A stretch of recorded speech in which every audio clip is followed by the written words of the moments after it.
Hi, and welcome to English Coffee House. We're really happy you're here with us. Get comfortable. And let's start with today's conversation. I was thinking about something simple today, like how my morning looks when I actually care about myself. Not in a big, dramatic way, just the small choices. The quiet choices, the ones no one sees. Exactly. Like, if I rush out the door with wet hair and an empty stomach, it's not a crime, but it feels like I'm treating myself like I'm not worth a little time. Yeah, I know that feeling. It's not guilt exactly, more like I'm living too close to the edge of my own life. That's such a good way to put it. Too close to the edge. And then the day's already loud. Even if nothing bad happens, you're just slightly behind yourself. Slightly behind yourself. I like that. It's funny because sometimes I think people imagine taking care of yourself as candles and bath salts.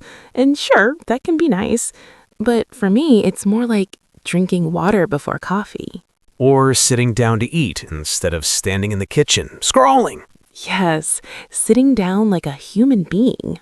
It's weird how sitting down to eat can feel like a luxury. I know. And the thing is, nobody's stopping us. It's not illegal to sit for 8 minutes. But it can feel undeserved, or like there's always something more urgent. Yeah, like if you're not productive, you don't get to be comfortable. I've noticed that my idea of respect, it starts in the body. Like, am I tense all day because I don't want to waste time relaxing my shoulders? You do that too? I do. I catch myself sometimes, and I realize I'm holding tension like it's a job. That's so relatable. I look up and realize my jaw is clenched like I'm about to fight someone. And nothing is happening.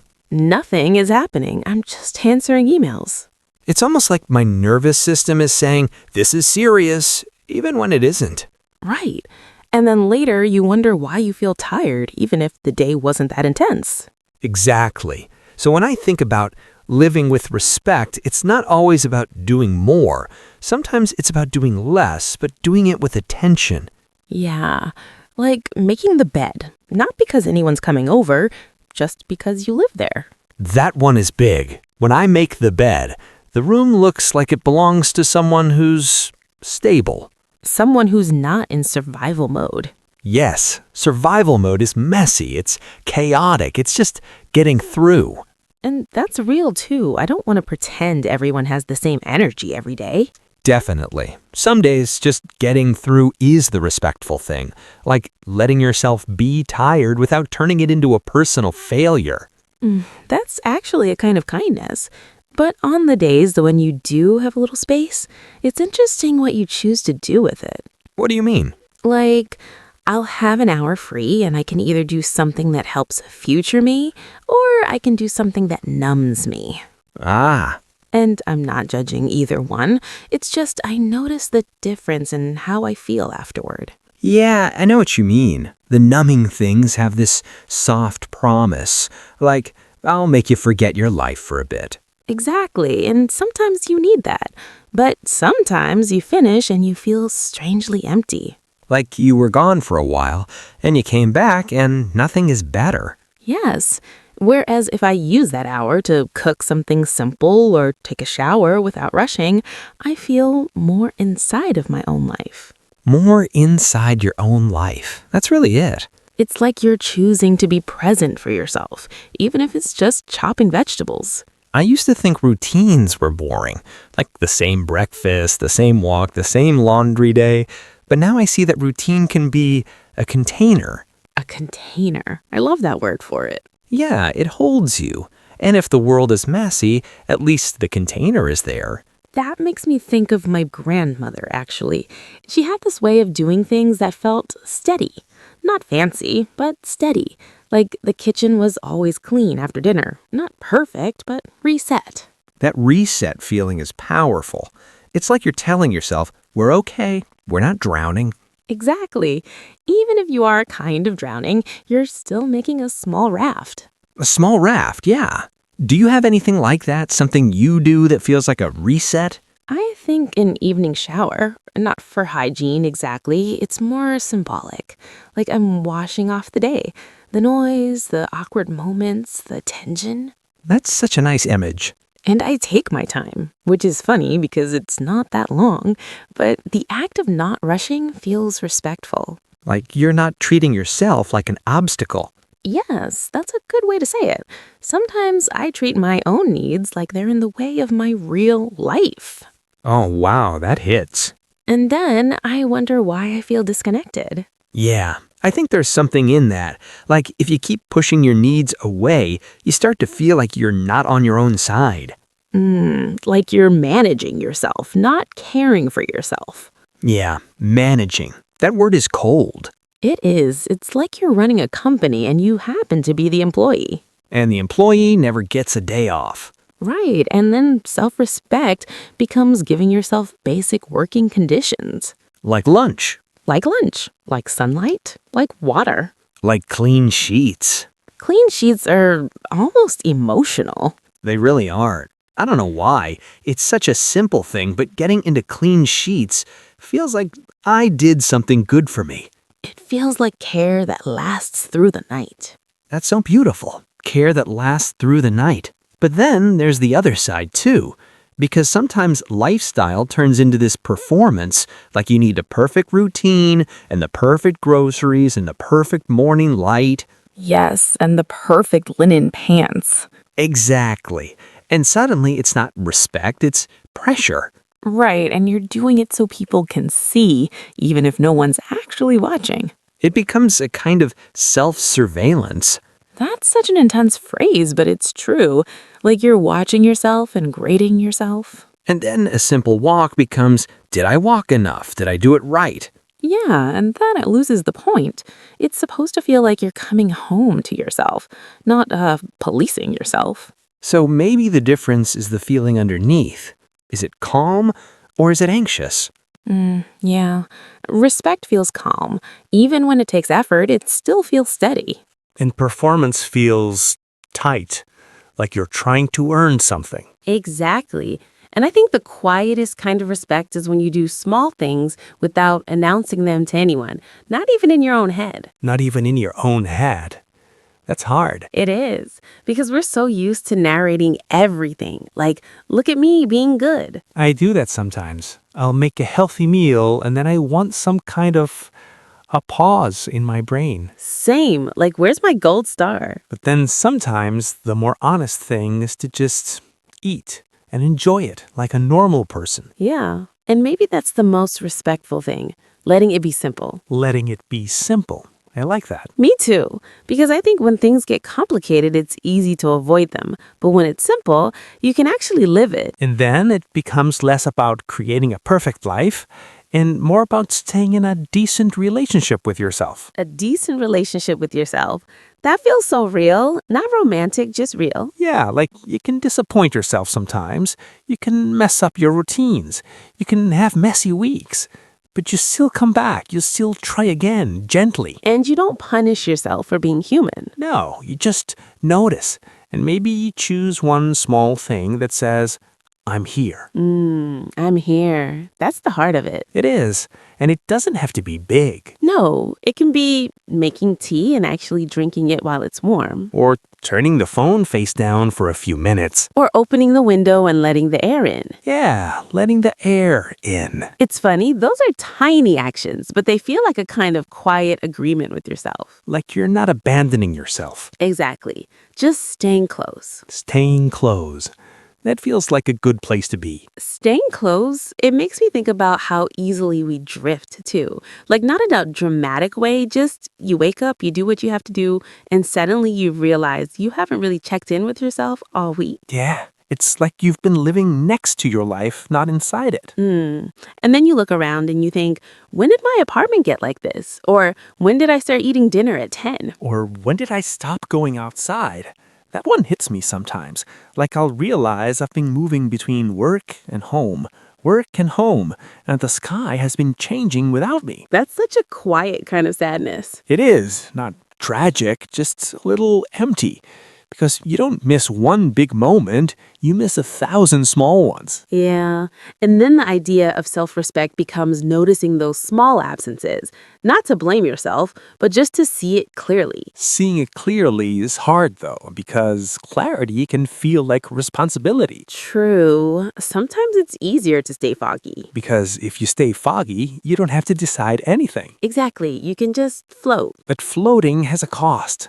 It feels light at first, and then after a while, you feel untethered. Untethered is the word. Like you don't belong to yourself in the same way. Then, when you try to come back, it can feel strange, almost embarrassing. Embarrassing. Yeah, like you suddenly decide to do something kind for yourself, and part of you is like, oh, so now you care. It's like you're rebuilding trust. Oh, wow. That's so real? Like you're apologizing to yourself without saying it. Exactly. And the trust rebuild is slow. It's not like one nice dinner fixes everything. Yeah, it's more like consistency, but not strict. Just a soft kind of consistency. That's what I struggle with because my brain loves extremes. It wants to say, okay, new life, new routine. We're going to wake up at 6 and meditate and be perfect. And then day 3 happens. And then day 3 happens and you're tired and you order something random and you feel like you failed at being a person. Yeah, the all or nothing trap. Exactly. I've been thinking about it as what's the smallest version of care I can actually do today? Not as a strategy, but as a genuine question. Like if I'm low energy, maybe care is just washing my face and putting on clean socks. Clean socks are underrated. Clean socks are honestly a mood. It's such a small physical comfort, but it changes how you stand in your body. Yes. And it's funny because when you're in a good place, you don't even notice those things. But when you're not, they matter. They really matter. I think about food like that too, like not healthy food in some strict way, but food that feels respectful. What does that mean for you? It means I'm not eating like I'm punishing myself, and I'm not eating like I don't care if I feel sick later. It's middle. Balance. Like I want something that tastes good, but I also want to feel okay afterward. That middle is hard sometimes because the middle doesn't give you that sharp feeling of control. True, and it doesn't give you the sharp comfort of escaping either. Exactly, it's just normal. But normal can be very soothing, actually. Normal is soothing when you stop treating it like it's boring. Yeah, I think a lot of people feel like they need intensity to feel alive. But intensity is exhausting. And sometimes intensity is just anxiety with good marketing. Oh my God. Sorry, that sounded slightly dramatic. No, it's not dramatic. It's kind of perfect. Anxiety with good marketing. Like a morning routine video where everyone looks peaceful, but you can almost feel the pressure behind a camera. Exactly, that's what I mean. The calm is staged, but the nervous system is still screaming. And then people compare their real messy morning to this curated calm, and they feel worse. Yeah, and then self-respect becomes another way to shame yourself. Which is the opposite of what it's supposed to be. So maybe the real respect is quieter and less visible, like choosing your pace in a world that pushes speed. Choosing your pace. That makes me think about walking. Like literally walking? Yeah, like when I walk alone, I notice I often speed up without meaning to. Like I'm late for something, even if I'm not. I do that too. I walk like I'm trying to outrun my thoughts. Exactly, and sometimes I stop and I slow down on purpose. And it feels almost uncomfortable at first. Like, who do you think you are walking slowly? And that's so honest because walking slowly is like taking up space. Yes, and taking up space can feel like a bold act when you're used to shrinking. Wow, yeah, that's true. And it's not even about other people watching you. It's more like your own internal voice saying, don't be a problem. Don't be too much. That voice is stubborn. It is. I think for me, it shows up when I rest. Like if I lie down in the afternoon on a weekend, there's this part of my brain that's like, this is illegal. Same, like a siren goes off. Exactly. And I have to sit with the discomfort of resting without earning it. That's such a big part of self-respect, actually. Letting your body have what it needs without making it a reward. Yeah, like rest isn't a trophy. It's a need. And the more you ignore it, the more your life starts to feel brittle. Brittle is such a good word, like you're one small inconvenience away from snapping. Exactly. And then you start reacting strongly to small things and you don't understand why. Yeah, you lose your patience or you feel teary or everything feels a little too sharp. And then you realize you've been treating yourself like a machine. Hmm. And machines don't need softness, but people do. People do, and I think we forget that softness can be practical. It's not just emotional. Right. Softness is maintenance. Like keeping your inner world from becoming a harsh place to live. That's the thing. At the end of the day, you're the person you have to live with. Yeah, and it matters what that relationship feels like, whether it feels hostile or gentle. Gentle. That word keeps coming back. Maybe because it's what we're craving. Maybe. And it's not a huge dream. It's not like a perfect life. It's more like, can my life feel decent, kind, livable? Livable, that's such a grounded word. Because that's what it is. You're building a life you can actually live inside without constantly trying to escape it. And sometimes that's just making it a little more comfortable, a little more humane. A little more humane, yeah. Like keeping your inner world from becoming a harsh place to live. That's the thing. At the end of the day, you're the person you have to live with. Yeah, and it matters what that relationship feels like, whether it feels hostile or gentle. Gentle. That word keeps coming back. Maybe because it's what we're craving. Maybe. And it's not a huge dream. It's not like a perfect life. It's more like, can my life feel decent, kind, livable? Livable, that's such a grounded word. Because that's what it is. You're building a life you can actually live inside without constantly trying to escape it. And sometimes that's just making it a little more comfortable, a little more humane. A little more humane, yeah. Like dimming the lights in the evening instead of sitting under this bright, harsh kitchen light at 9 p.m. That's such a real detail. I know, I've been doing it more lately and it changes my mood. It makes me feel like I'm not just surviving until bedtime. Like the day has an ending that's gentle, not abrupt. Exactly, a soft landing. A soft landing. I like that. A soft landing, that phrase makes me think about the end of the day in general, like the way you close it, even if it's messy, even if you didn't do everything. Yeah, closing the day without leaving yourself in a pile. Exactly, because sometimes I'll finish the day and I'm exhausted, and I still push myself to do one more thing, and then I go to sleep with this tight feeling. Like you're carrying unfinished business into the bed. Yes, and I notice the difference when I stop a little earlier.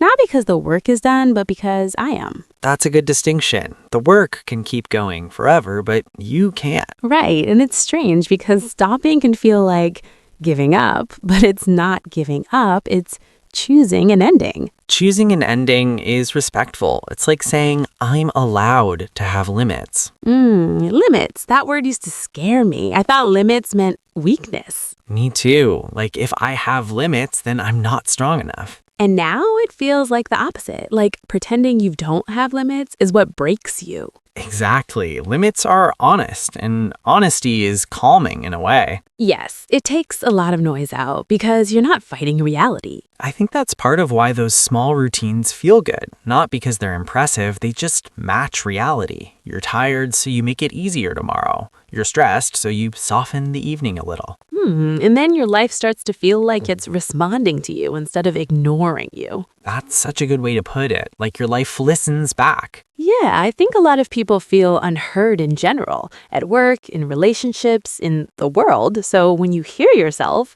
it matters. It's almost intimate, like being on your own side. Being on your own side. That's the phrase I keep coming back to. I notice it when I do something small and private, like cleaning the kitchen before sleeping. Not perfectly, just enough that the morning doesn't feel hostile. Hostile mornings are real. Yeah, you walk in half awake and it's like, oh, right, there's my chaos. And then you're already irritated and you don't even know why. Exactly, but when it's a little calmer, the morning feels like it has room. Room, that's what I want. Not a perfect life, just room. Room for what? For being slow sometimes, for not being at my best, for having a thought that isn't immediately useful, for breathing without feeling like I'm stealing time. That's beautiful. Room for the parts of you that don't produce anything. Yeah, because those parts are still you. And they're probably the parts that make life feel like life. Exactly. It's funny, when people talk about lifestyle, it often sounds like decoration, like a look. But for me, it's becoming more like atmosphere. Atmosphere is a good word, like the emotional air you live in. Yes, and you can feel when the air is harsh, like you're always bracing. Or when it's softer and you don't need armor at home. No armor at home. That's something I want more and more. Not just physically comfortable, but emotionally unguarded. Yeah, like you can exhale, maybe for the first time that day. And the exhale doesn't have to be dramatic. It can be changing into comfortable clothes and letting your shoulders drop. Or washing your face slowly, not rushing, not scrubbing like you're trying to erase yourself. That's such a striking image. I know what it feels like. When you're stressed, even simple actions get aggressive. Yeah, like everything becomes a task you have to conquer. Exactly. And then you forget that you can do things gently. I think gentleness is the thread through all of this. Not as a personality trait, more like a decision you repeat. A decision you repeat, that feels accurate. It's not one big moment where you start respecting yourself. It's more like small moments where you don't abandon yourself. And even if you do abandon yourself sometimes, you can come back without drama. Without drama. I like that. Just quietly, like, okay, I'm here again. Yeah, and there's something comforting about that. Like you don't have to punish yourself to return to yourself. No, you just return. And maybe that's the most respectful thing of all, not making your life a courtroom. No judges, no sentences. Just a person living their life, Trying to make it livable. trying to make it livable and a little softer. A little softer, yeah. Like a soft landing and then maybe a quieter moaning after that. Thanks for spending this time with us. We really enjoyed having you here and sharing this conversation. Keep listening And we'll see you soon. here at English Coffee House.